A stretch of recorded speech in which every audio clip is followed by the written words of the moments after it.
tú que sabes de letras, ¿es muy difícil hacer buenas letras para canciones en español en comparación con inglés?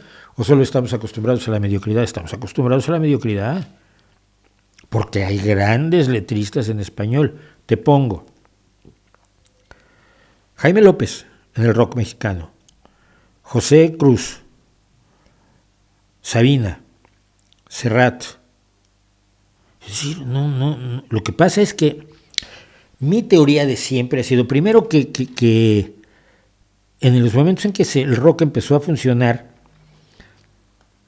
la gente le gustaba, se quería sentir parte del nuevo ritmo y de la nueva ola y la nueva música con la guitarra eléctrica y el bajo y la batería, y entonces tragaba con cualquier letra que sonara como las estadounidenses, ¿no?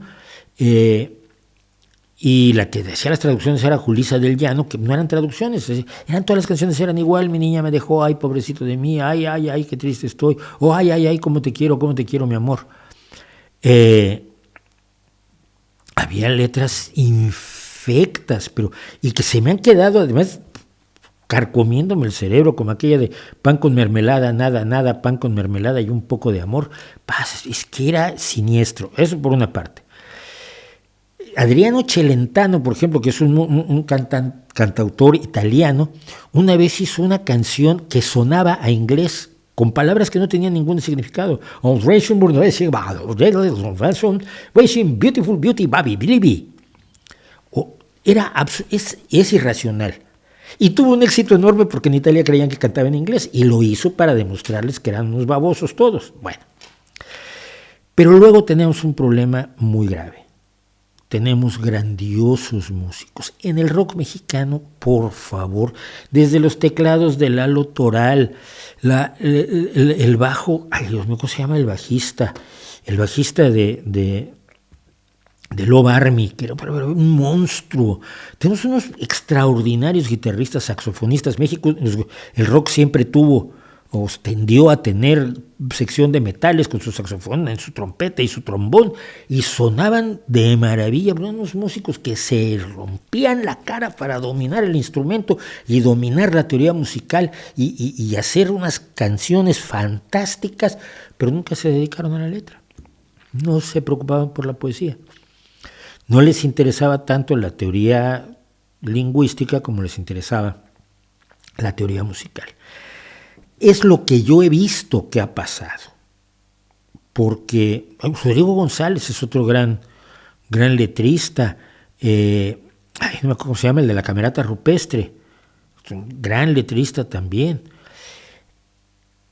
Es decir, en general, en la música mexicana se ha tendido a despreciar a las letras porque da igual, porque no tienen una mayor relevancia en cuanto a sus capacidades de éxito.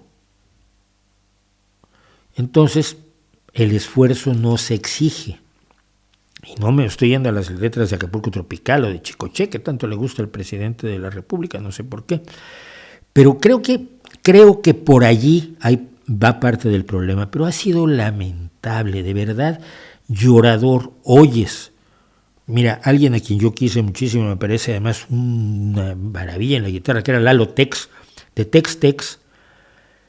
Lalo con la guitarra lo hacía todo, pero las letras de Tex-Tex son malísimas. No riman, no es que el concepto sea malo, a veces hay buenos conceptos, pues están mal desarrollados, no riman.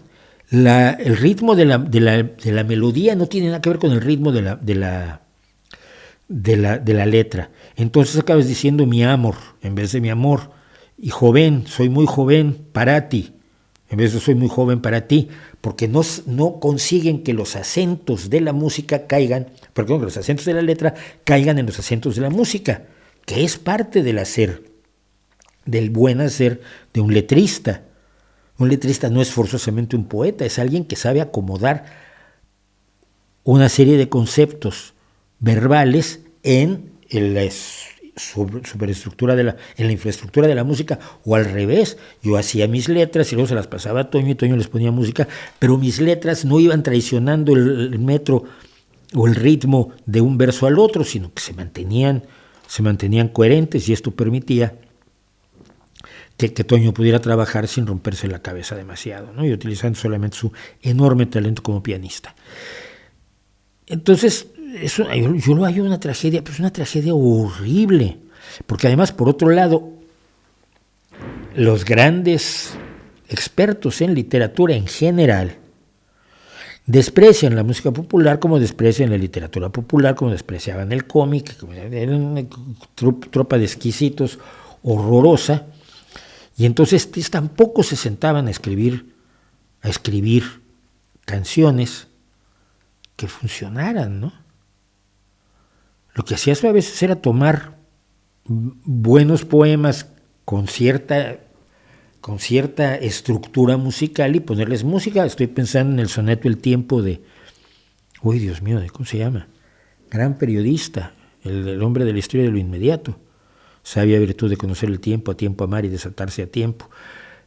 Que es un soneto que él hace en respuesta al desafío de que en español tiempo no tiene rima consonante, no hay otra palabra que rime con tiempo, entonces tienes que rimar tiempo con tiempo, lo cual puede ser un ripio horroroso a menos que lo hagas con la maestría de Renato Leduc, por cierto, de Renato Leduc, que fue el autor de ese poema.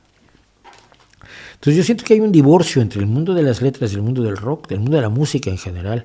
El mundo de la música en general, pero luego las baladitas también son algunas para echarte a llorar. Cuéntame algo nuevo. Sí, hombre, todos estamos enamorados y a todos nos dejaron. Sí, se siente muy feo, pero cuéntamelo de una manera nueva, ¿no? Porque se puede. Y el chiste de la música es contar las cosas de siempre de una manera nueva, como el chiste de la literatura.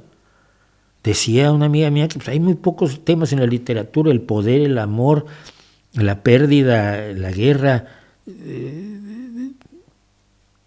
el abandono, el anhelo.